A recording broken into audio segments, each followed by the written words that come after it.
Just a month ago, there were 23 countries that set up swap lines to bypass the US dollar. This is the East-West cycle, the maximum spending demographic, the wealth distribution cycle, the household debt to income ratio cycle, the stock market cycle, the Kondratiev wave, and world monetary systems, and they're all pointing to a massive deflation that should be coming in the future. In Japan, they're trying to beat deflation by just expanding the currency supply, and it doesn't work. If you're a Keynesian, you think it'll work, but Japan's been trying it now for 2 decades, and it hasn't worked yet, and so now the US is trying it. This is starting to fall apart, and it's falling apart at an increasing rate. It's happening faster and faster. I'm up at the Cambridge House Investment Conference in Vancouver, Canada, and I'm about to go on stage in a few moments, and I'm going to be talking about why I think there's deflation coming and it's coming soon. I'm going to be going over what I call the golden nails in the dollar's coffin. The US dollar standard as the world's reserve currency, its days are numbered. Episode number 3 of Hidden Secrets of Money was about the death of the dollar standard, and we're getting closer and closer to that day. And it seems like every week now there's another nail in the dollar's coffin. So this is just an update on that and a progression of it. So I hope you enjoy this. I hope you get something from it. Come on in and join me.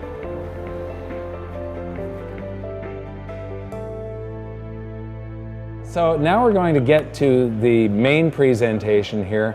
This one is titled Death of the Dollar Update. I've been doing presentations, and this has been modified slowly throughout the years, but I started giving this presentation back in 2010. And it's about how the world monetary systems have evolved. And I'll show you that every 30 to 40 years, the world has a brand new monetary system, and people really didn't know that we go through we go along and pressures build up in a monetary system. It starts to develop stress cracks and implode, and there's an emergency meeting of a bunch of finance ministers, and they try and come up with a new world monetary system. This chart here is from JP Morgan. Anybody that reads Zero Hedge may have seen it. It's been in quite a number of newsletters. And what it shows is that reserve currency status, right now the US dollar is the world's reserve currency. All countries hold some US dollars to settle international trade. That it's a temporary thing. All reserve currency status eventually ends. And what you see is before the US, it was Great Britain. The British pound was the reserve currency, and the Bank of England did all of the international settlements. Before that, it wasn't really reserve currencies, so this chart is a bit mislabeled. It was actually just predominant currencies. You didn't have really organized central banks that held other currencies in reserve and one currency to settle international trade. What you had was a currency that happened to be the majority of the currency on the planet. And then the Netherlands, Spain, and Portugal. And so when I was writing my book back in 2005 and 6, I sort of stumbled across all of this accidentally. I'm a believer in cycles. And I took every currency crisis, every stock market crash, every bad depression that we had had, every bank run that we had had, put them all into a spreadsheet just to see if I could find some regularity in a cycle when it comes to the dates of these things. And what I found stuck out at me, it just leapt out at me. And I started doing research on it, and I was Googling, and I mean, over a period of weeks, I must have spent an entire day trying to figure out changes in world monetary systems, and nobody had written about it to that date. I couldn't find any information on it other than reading about the monetary system, but nobody had put together yet that every 30 to 40 years there was this shift in world monetary system. So these are the world monetary systems. Before World War I, we had the classical gold standard, where a country would issue a gold note that was fully redeemable in an amount of gold, and if there was $20 in circulation in the US that said it was redeemable in gold, there was a $20 gold piece at the Treasury.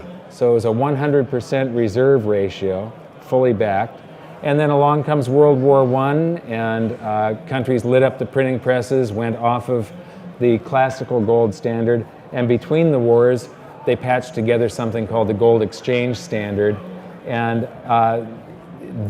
when the Federal Reserve was established, they made it legal to commit fraud and lie.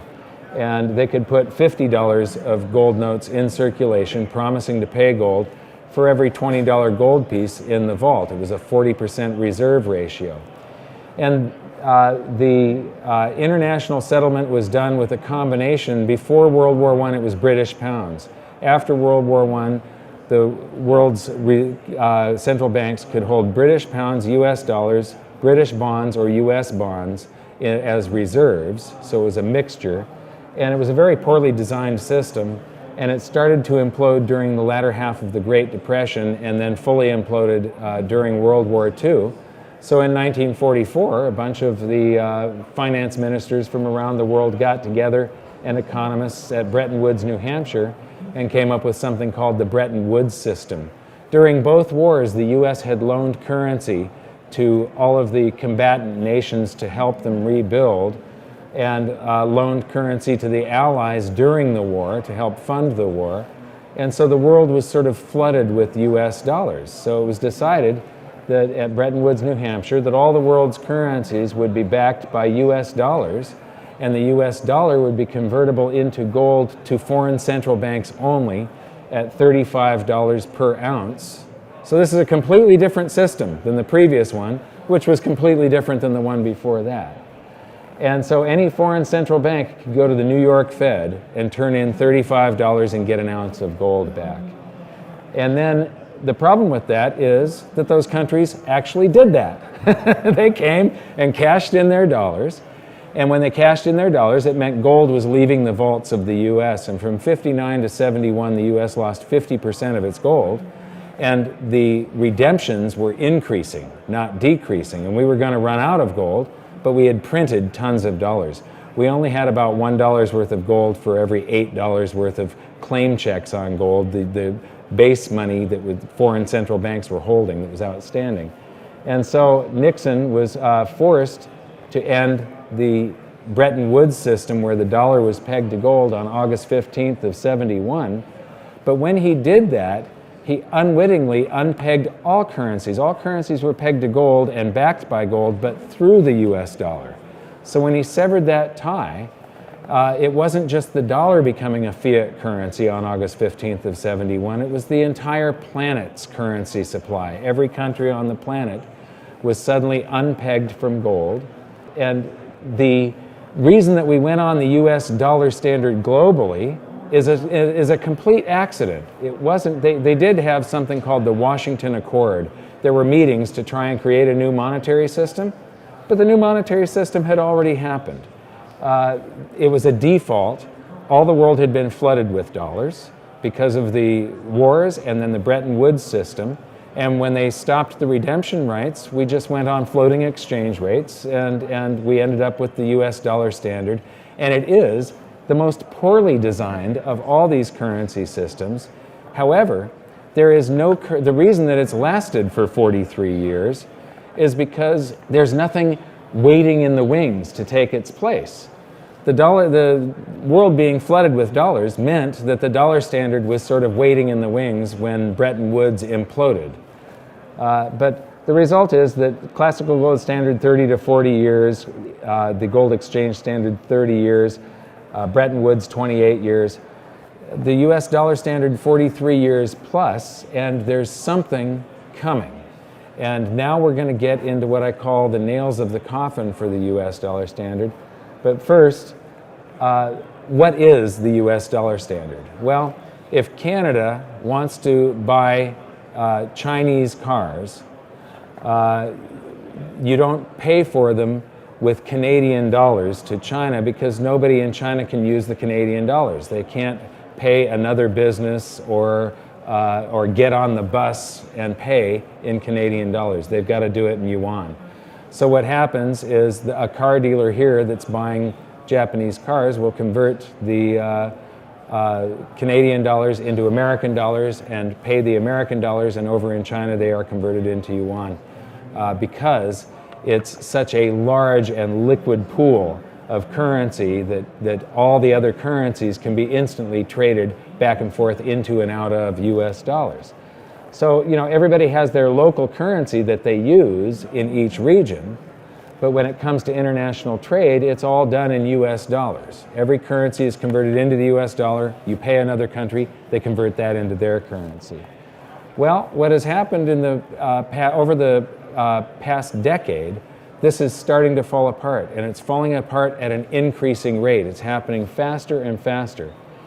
These are the countries that are trying to avoid the US dollar in trade. They are actively putting policies in place and trying to bypass the US dollar. These are the countries where the use of a dollar alternative, such as selling oil in euros or gold, triggered war. The countries with the boxing gloves, gold has been introduced as a competing currency. Utah made gold a legal tender money in the state of Utah. And then the countries with the up arrows are the countries that are actively accumulating gold. Central banks are big buyers of gold these days. The airplanes are repatriation of gold. Venezuela got their gold back from the Bank of England. Germany is getting their gold back from the New York Fed, but the New York Fed doesn't have it. It's going to take 7 years to get it back. And then the question marks are probably future gold repatriations. It's citizens demanding of their government that their government repatriate their gold from the New York Fed or the Bank of England, the old entities that used to do the international settlement under those previous monetary systems. So this is the timeline of the nails in the coffin for the US dollar standard, and I believe that because there's no other system waiting in the wings to just sort of take over, that this is going to be very chaotic and very painful for most people. In 1971, August 15th, Nixon removed the gold backing and all the world's currencies became fiat floating currencies. And then there was this nice calm before the storm and everything worked just fine. And that's the way it was in all the previous monetary systems. They worked fine for a while and then pressures build up, disequilibria happens, and stress cracks start to develop, and then it starts to implode. And so that happened until Saddam Hussein started selling oil in euros. Well, we know how that worked out for him. Then along comes the 2008 crisis. Then Iran ends oil sales in dollars. We have quantitative easing too, and add another $600 billion to the currency supply and the base money in the United States. Then Muammar Gaddafi announces that he planned to sell oil in other currencies like the euro and gold, and we know how that worked out for him. China and Russia bypassed the dollar. Chinese president says dollar reserves are a product of the past. Utah recognizes silver and gold as money. China and Iran bypassed the dollar. Venezuela repatriates their gold. China and Japan allow currency swaps. India and Japan bypass the dollar. Russia and Iran trade directly. Iran sells India oil for rupees and commodities. China and Brazil trade directly. African countries ban the dollar. Now, for a while in Zambia, you could go to jail for using US dollars. There were a number of countries that were trying to get off of the... there's countries around the world that are very dollarized. For instance, in South America, there are countries where most of the currency supply is US dollars. They don't use much of their own national currency. I've spoken in Peru, and there it's about a 50-50 mix, and every cab driver, every grocery store, they all take either currency, it doesn't matter, and they know what the exchange rate is, and they're used to it. And so QE3, print to infinity, well, they've announced tapering. Maybe infinity doesn't go forever. However, they're tapering into weakness. The US economy isn't that strong right now. This is a bad time to taper. It would have been better to taper last year. So they're tapering into weakness, so we'll see how this works out for them, but I don't think it's going to work out that well. Iran trades energy for gold. Germany increases the rate of its repatriation of gold from the Federal Reserve from 150 to 300 metric tons. And all of these nails are falling on the dates in this timeline, and you can see how there's more and more and more of them closer and closer together. They're speeding up. Japan increases their... Have you heard of Abenomics? How many people have heard of Abenomics? Okay. Well, in Japan, they're trying to beat deflation by just expanding the currency supply, and it doesn't work. If you're a Keynesian, you think it'll work, but Japan's been trying it now for 2 decades, and it hasn't worked yet, and so now the US is trying it. And every country on the planet is printing to beat hell. China considers gold, not the dollar, as a yuan reference. So right now, internationally, when you're trading yuan, it's always priced in dollars. They're considering trying to peg it to gold somehow. China agrees to a $45 billion swap line with the ECB, the European Central Bank. Well, that means that when Europe buys Japanese cars, they now pay in euros. They don't pay in dollars. So the dollar is no longer required. More than half of all the world's currency is US dollars.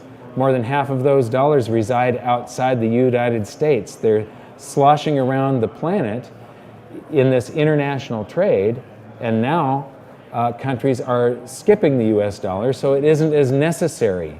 So all those dollars will eventually come back home to the US, and that's when the US will see a big inflation.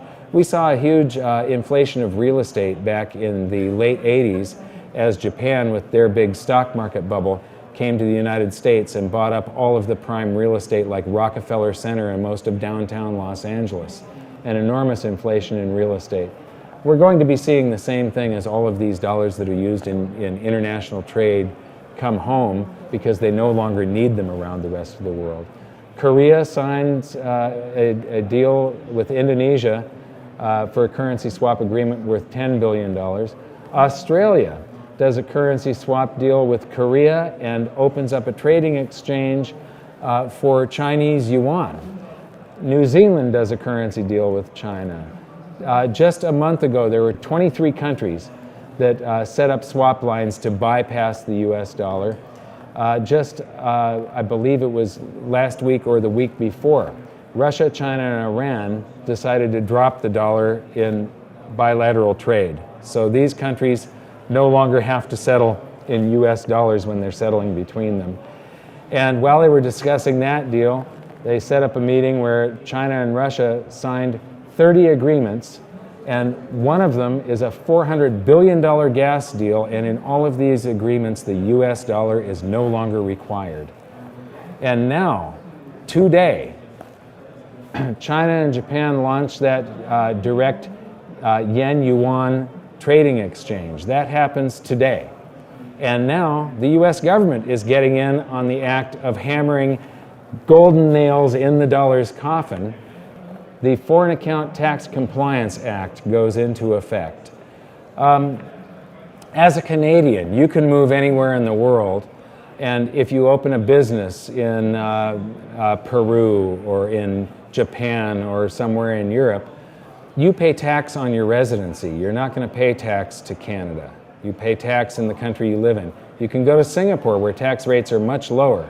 Open a business there, or if you're retired, draw out, and you're going to pay Singapore taxes. The US is one of 2 countries on the planet, the United States and Eritrea, this microscopic country in Africa that's very poor and has no technology to track its own citizens. And the US, they're the only 2 countries on the planet that tax us by our citizenship. So if I move to Singapore, I pay Singapore taxes, and then I file a return with the US government, and I get to deduct my Singapore taxes and pay the difference to the US. The US has this leash on its citizens that's like an invisible Berlin Wall. We call it the land of the free, but I don't think it's quite as free as it once was. This Foreign Account Tax Compliance Act means, and there's 30 countries around the planet that have agreed to this, it means that banks around the world have to inform the US government and the IRS about their account holdings of all American citizens. So this is a big burden, this compliance with the US government and reporting. that banks don't want to have. And the result is that very few banks on the planet now want to deal with US citizens. So if a US citizen can't go and open up a business in Singapore and a bank account to be able to operate that business with, that means that there's going to be less use for US dollars in the future abroad.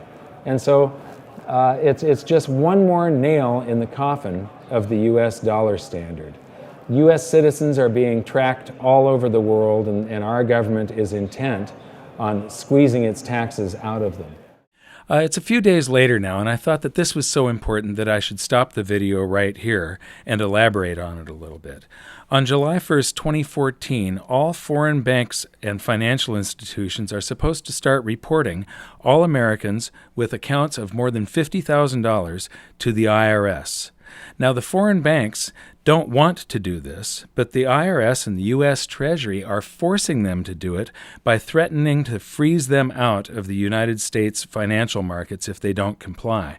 And so far, 77,000 banks have signed on. You might have heard that this has been postponed until 2016, but actually it's just that the IRS and the U.S. Treasury have given a 2-year grace period to foreign financial institutions that fail to comply with this new rule before they beat them into submission. So this is something that is happening. It goes into effect July 1st, 2014. So I believe that this is actually the greatest opportunity in history, though. There's a convergence happening right now. To see more of this, I'm running out of time now. So to see more of this, visit hiddensecretsofmoney.com. The third episode is about the nails in the coffin. This was an update because there's been so many more nails in the coffin since that was filmed. But you'll see how the world monetary system is basically a Ponzi scheme. I believe our episode 4 is the first time that the world monetary system has been explained in a way that the average person can grasp and see how it always requires us working and paying taxes in the future to support the monetary system today and keep it from imploding. I'm going to be able to continue this presentation and give a whole bunch more data and update some things, some other items. And let you know where I think things are going in the future. You'll learn things like wealth cycles. This is a wealth cycle between gold and stocks. And $1 invested in 1871, I know that was a long time ago, would be just under $11 million today using this system. This is the East-West cycle, the maximum spending demographic, the wealth distribution cycle, the household debt to income ratio cycle, the stock market cycle, the Kondratiev wave, and world monetary systems, and they're all pointing to a massive deflation that should be coming in the future. If you want to know about this, come back at 2. And this is where the big opportunity comes from, the spread between the value of gold at the Treasury versus the currency in circulation. And in a Kondratiev winter, which we are in, revaluations can be overnight. You wake up one morning and the opportunity is gone.